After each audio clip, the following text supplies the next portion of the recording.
नमस्कार मेरे प्यारे विद्यार्थियों। हिंदी की इस कक्षा में आप सबका दिल से फिर से एक बार स्वागत करता हूं। बच्चों, हमने वर्षा ही जलद जो कविता है, इसको पहले पार्ट में हमने उस चीज को पढ़ लिया, उस चौपाई को पढ़ लिया। अब हमें दूसरे पार्ट में अगली चौपाई को पढ़ना है और दोहे को पढ़ना है। चलिए शुरुआत करते हैं। कवि कहते हैं, दा दादुर धुन चहु दिशा सुहाई, वेद पढ़ै जनु बटु समुदाय। नौ पल्लव भय बिटप अनेका, साधक मन जस मिले विवेका। अर्क जवास पात बिनु भयहूँ, जस सुराज खल उद्यम गयहूँ। खोजत कतहु मिलहि नहीं धूरी, करहि क्रोध जिमि धर्महि दूरी। शशि संपन्न सोह महि कैसी, उपकारी कै संपत्ति जैसी। निशितम घन खद्योत विराजा, जनु दंभिन कर मिला समाजा। कृषि निरावहि चतुर किसाना, जिमि बुद्धि तजहि मोह मद माना। देखियत चक्र बाक खगनाही, कलहि पाहि जिमि धर्म पराहि। विविध जंतु संकुल महि भ्राजा, प्रजा बाढ़ जिमि पाई सुराजा। जहाँ तहाँ रहे पथिक थकी नाना, जिम इंद्रिय गण उपजय ज्ञाना। कबहु प्रबल बह मारुत, जह तह मेघ बिलाही। जिम कपूत के उपजय, कुल सद्धर्म न साही। कबहु दिवस मह निबिड़ तम, कबहु प्रगट पतंग।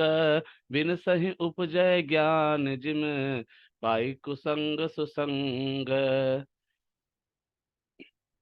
कहते हैं तुलसीदास जी, अब यहाँ पे रामचंद्र जी अपने भाई से आगे क्या कहते हैं इस वर्षा ऋतु के मौसम में। कहते हैं कि दादुर धुन चहु दिशा सुहाई। दादुर यानी मेढक, धुन यानी आवाज, चहु यानी चारों, दिशा यानी दिशाओं, और सुहाई यानी सुनाई देती है। रामचंद्र जी अपने भाई लक्ष्मण से कह रहे हैं कि हे लक्ष्मण, बरसात के इस मौसम में चारों दिशाओं में मेढक की आवाज जो है सुनाई दे रही है। ठीक वैसे ही जैसे वेद पढ़हि जनु बटु समुदाय। वेद यानी वेद, पढ़हि मतलब पढ़ रहे हैं, जनु यानी जैसे, बटु समुदाय मतलब विद्यार्थियों का समूह। जैसे विद्यार्थियों का समूह वेद का पाठ कर रहा हो। नौ पल्लव भय बिटप अनेका, साधक मन जस मिले विवेका। नए, नौ मतलब होता है नए, पल्लव का अर्थ होता है पत्ते, भय मतलब आ गए हैं, विटप का अर्थ होता है वृक्ष, अनेका यानी बहुत, साधक यानी साधक, मन यानी मन, जस यानी जैसे, मिले विवेका, विवेका का अर्थ होता है ज्ञान। कवि कहते हैं कि बरसात के मौसम में बहुत सारे वृक्षों पर नए नए पत्ते आ गए हैं, और उन पत्तों की वजह से ये सारे वृक्ष बहुत ही सुंदर दिखाई दे रहे हैं। ठीक वैसे ही जैसे एक भक्त के मन को, एक साधक के मन को, एक तपस्वी के मन को जब ज्ञान की प्राप्ति हो जाती है, तो उसका भी मन सुंदर लगने लगता है, उसका भी जीवन सुंदर दिखाई देने लगता है। किसकी तरह? बरसात में वृक्ष पर आए हुए उन नए पत्तों की तरह। जैसे वृक्ष के नए पत्ते, वृक्ष पर जब नए पत्ते आ जाते हैं तो वो सुंदर दिखाई देने लगते हैं, उसी प्रकार से साधक को जब ज्ञान की प्राप्ति हो जाती है तो उसका भी जीवन सुंदर दिखाई देने लगता है, सुंदर हो जाता है।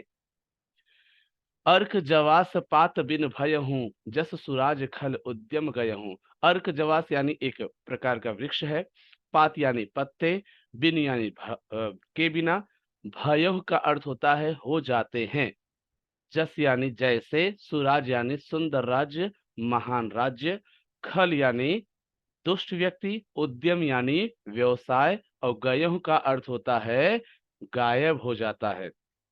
कवि कहते हैं कि राम जी अपने भाई लक्ष्मण से कहते हैं कि वर्षा ऋतु में अर्क और जवास नामक वृक्ष के पत्ते झड़ गए हैं। यानी ये अर्क और जवास नाम के जो वृक्ष वृक्ष हैं, इनके पत्ते पूरी तरह से झड़ गए और ये पर्णविहीन हो गए, बिना पत्तों के हो गए। ठीक वैसे ही जैसे एक अच्छे राज्य में राजा के शासन काल में दुष्टों का उद्यम अर्थात व्यवसाय समाप्त हो जाता है, वैसे बरसात के मौसम में अर्क और जवास के पत्ते भी समाप्त हो जाते हैं, अर्थात वह झड़ जाते हैं और ये बिना पत्तों के हो जाते हैं। खोजत कतहु मिलहि नहीं धूरी, खोजत यानी खोजने पर, कतहु मतलब कहीं भी, मिलहि मतलब मिलता नहीं।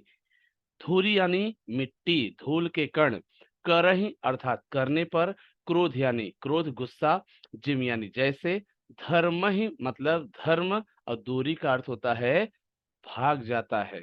कवि कहते हैं आगे कि जिस प्रकार से बरसात के मौसम में जब बारिश होती है तो खोजने पर भी कहीं पर भी धूल के कण दिखाई नहीं देते हैं, ठीक वैसे ही जैसे क्रोध आने पर इंसान धर्म भूल जाता है, अर्थात धर्म का उसे पता नहीं होता, धर्म का उसे ज्ञान नहीं होता है, क्योंकि इंसान को जब क्रोध का आवेश आता है तो उसे धर्म का ज्ञान ही नहीं रह जाता है। उसी प्रकार जैसे बरसात जब आती है तो मिट्टी भी हमें दिखाई नहीं पड़ती है।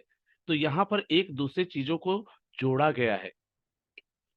ससी संपन्न सोह मही कैसी, उपकारी कै संपत्ति जैसी। सस यानी अनाज या फसलें, संपन्न यानी संपन्न, परिपूर्ण, सोह मतलब सुंदर, मही मतलब पृथ्वी, कैसी यानी किस तरह, उपकारी यानी परोपकारी, कै मतलब कि संपत्ति अर्थात धन संपत्ति, और जैसी का अर्थ होता है जिस तरह है। कभी आगे कहते हैं कि धरती हरी भरी अनाज की फसलों से लहलहा रही है, वह वैसे ही सुशोभित हो रही है जैसे वह वैसे ही सुशोभित हो रहे जैसे परोपकारी व्यक्ति की संपत्ति सुशोभित होती है। यानी परोपकारी जो व्यक्ति होते हैं उनकी संपत्ति जैसे उनकी शोभा बढ़ा देते हैं, वैसे धरती की शोभा तमाम प्रकार की फसलें बढ़ा देती हैं, उनसे वह बहुत ही सुंदर दिखाई देती है। निशितम घन खद्योत विराजा, जन दम भिन कर मिला समाजा। निश मतलब होता है रात, तम यानी अंधकार, घन घन यानी घना, खद्योत विराजा, खद्योत यानी यहाँ पे जुगनू, विराजा अर्थात विराजमान होते हैं या सुशोभित होते हैं, जनु यानी जैसे, दम्भिन यानी अहंकारी, मिला समाजा, समाजा मतलब होता है समाज। कवि कहते हैं कि घनी अंधेरी रात में जुगनुओं का समूह चारों दिशाओं में ऐसे दिखाई दे रहा है जैसे अहंकारियों का समाज जो है वह रात के घने अंधकार में इकट्ठा हो गया हो। तो कहने का तात्पर्य क्या है, अगर एक जुगनू रात के अंधेरे में दिखाई देगा तो वह उतना प्रकाश नहीं कर पाएगा, लेकिन अगर उनका समाज एक साथ रात के अंधेरे में जब जो एकजुट होकर के जब चमकेंगे तो वह चमक को ही कवि ने अहंकार से जोड़ दिया है कि जुगनुओं का प्रकाश जब दिखाई देता है चारों दिशाओं में तो ऐसे लगता है कि जैसे रात के घने अंधकार में अहंकारियों का समाज इकट्ठा हो गया हो। उम्मीद करता हूँ यहाँ तक आप लोगों को समझा होगा। कृषि निरावहि चतुर किसाना, जिम बुद्धि तजहि मोह मद माना। कृषि मतलब होता है खेती, निरावहि मतलब होता है घास फूस निकालना, चतुर यानी चालाक, किसाना मतलब किसान, जिम यानी जैसे, बुद्ध यानी बुद्धिमान, तजहि अर्थात त्याग देते हैं, मोह मद माना यानी मोह माया अहंकार को। कवि कहते हैं कि चतुर जो किसान होते हैं बहुत ही चालाकी से खेतों के अंदर से बड़ी ही समझदारी के साथ में घास फूस को वैसे ही निकाल करके बाहर फेंक देते हैं जैसे बुद्धिमान व्यक्ति अपने अंदर से मोह माया अहंकार को निकाल कर फेंक देता है। तो मोह माया की तुलना घास फूस से की है और बुद्धिमान व्यक्ति की तुलना किससे की है, चतुर किसान से। देखियत चक्र बाक खग नाही, कलहि पाही जिमि धर्म पराही। देखियत मतलब होता दिखाई देना, चक्रवाक यानी चक्रवाक नाम का पक्षी, कलहि मतलब कलयुग, पाई का अर्थ होता है पाकर, जिम यानी जैसे, धर्म पराही मतलब धर्म भाग जाता है। कवि कहते हैं राम जी आगे अपने भाई सबको समझा रहे हैं लक्ष्मण जी को कि हे लक्ष्मण, बरसात के मौसम को देख करके चक्रवाक पक्षी वैसे ही भाग जाते हैं जैसे कलयुग को देख करके धर्म भाग जाता है। और जब धर्म भागेगा, जब जब धर्म नष्ट होगा तो अधर्म बढ़ेगा, अधर्म की उत्पत्ति होगा, अधर्म का जन्म होगा। तो बरसात को देख करके चक्रवात पक्षी भाग रहा है और कलयुग को देख करके धर्म भाग रहा है, अर्थात धर्म का नाश हो रहा है और अधर्म की उत्पत्ति हो रही है, अधर्म बढ़ रहा है। विविध जंतु संकुल मही भ्राजा, प्रजा बाढ़ जिमि पाई सुराजा। विविध मत होता अनेक प्रकार के, जंतु यानी जीव जंतु, संकुल यानी भरी हुई है, मही मतलब धरती, भ्राजा अर्थात शोभायमान होना, प्रजा यानी प्रजा, बाढ़ यानी वृद्धि, जिम यानी जैसे, पाई का अर्थ होता है पाकर, सुराजा मतलब होता है सुंदर राज्य, महान राज्य। कवि कहते हैं कि धरती पर बहुत सारे अनेक प्रकार के जीव जंतु दिखाई देते हैं और धरती इन जीव जंतुओं से उसी प्रकार से सुशोभित होती है, उसी प्रकार से शोभायमान होती है, जैसे सुंदर राज्य को पा करके प्रजा की वृद्धि होती है, उसी प्रकार धरती की वृद्धि किससे होती है? तमाम प्रकार के जीव जंतुओं से। अगर ये जीव जंतु न हो तो धरती एकदम बदसूरत दिखाई देगी, मतलब एकदम उसके जीवन में ऐसा होगा कि नीरसता फैल गई है। तो धरती की सुंदरता यही तमाम प्रकार के जीव जंतु बढ़ाते हैं। जह तह रहे पथिक थकिनाना, जिम इंद्रिय गण उपजय ज्ञाना। जह तह यानी जहां तहां, रहे मतलब रहता है, पथिक यानी राहगीर, मुसाफिर यात्री, थक यानी थक कर, नाना यानी अनेक। कवि कहते हैं कि बरसात के मौसम में यात्री, पथिक जब यात्रा करते हैं तो वह बहुत ही जल्दी थक हार करके आराम करने लगते हैं। ठीक वैसे ही जैसे जिम जिम इंद्रिय गण उपजय ज्ञाना, जिम यानी जैसे, इंद्रिय मतलब इंद्रियां, गण यानी सभी, उपजय मतलब उत्पन्न होना, ज्ञाना मतलब ज्ञान। जैसे इंद्रियों को जब ज्ञान की प्राप्ति हो जाती है तो इंद्रियां भी थक हार जाती हैं, शिथिल हो जाती हैं और वह विषयों की ओर जाना छोड़ देती हैं। उसी प्रकार ये पथिक भी बरसात के मौसम में जब चलते हैं तो वह बहुत ही जल्दी थक हार करके आराम करने लगते हैं और फिर वह अपने गंतव्य की ओर बढ़ना बंद कर देते, बढ़ते ही नहीं। कबहू प्रबल बह मारुत, जह तह मेघ बिलाही। कबहू मतलब कभी कभी, प्रबल यानी तेज, बह मतलब बहती है, मारुत यानी हवा। कभी कभी बरसात के मौसम में तेज हवाएं भी चलती हैं। राम जी लक्ष्मण से कहते हैं कि हे अनुज, कभी कभी बरसात के मौसम में तेज हवाएं चलती हैं और उन तेज हवाओं के कारण जह तह मेघ बिलाहे, जह तह मतलब होता है जहां तहां, मेघ यानी बादल, बिलाही मतलब होता है गायब हो जाते हैं।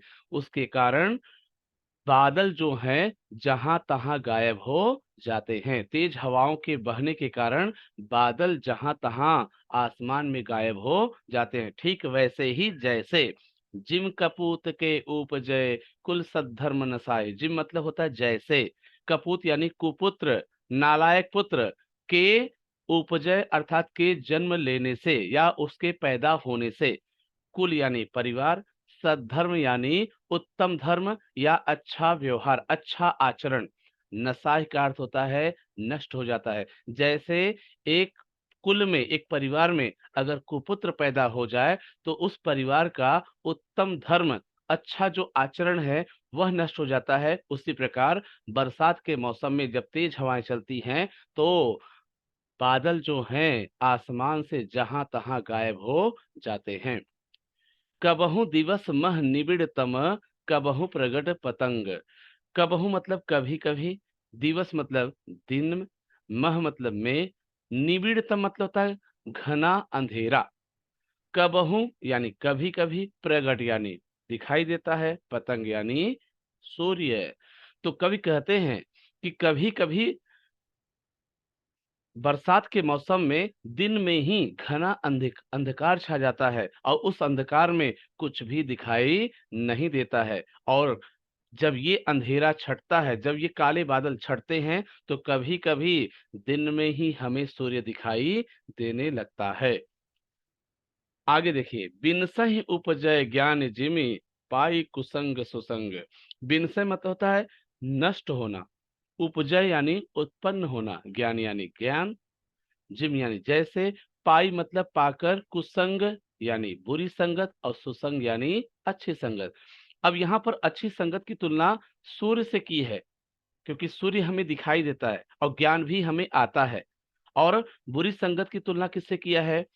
यहाँ पर बुरी संगत की तुलना किया है घने अंधकार से, क्योंकि जब काले काले बादल आते हैं तो हमें कुछ दिखाई नहीं देता है, तो हमारा ज्ञान नष्ट हो जाता है बुरी संगत में। तो कवि कहते हैं कि जिस प्रकार से बुरी संगत में पढ़ करके इंसान इंसान का जो ज्ञान है वह नष्ट हो जाता है, और अच्छी संगत पा करके उसका ज्ञान फिर से पैदा हो जाता है, फिर से उत्पन्न हो जाता है। बच्चों, यहाँ पर ये हमारी कविता खत्म हो रही है। और अगर इस वीडियो में कुछ भी अगर आपको डाउट लगता है तो प्लीज आप अपने कमेंट के द्वारा आप पूछ सकते हैं। और वीडियो को अगर अभी तक आपने लाइक से सब्सक्राइब नहीं किया है तो प्लीज वीडियो को लाइक से सब्सक्राइब कर दीजिए और बेल आइकॉन का बटन दबा दीजिए ताकि आपको नया वीडियो मिलता रहे। नमस्कार, धन्यवाद।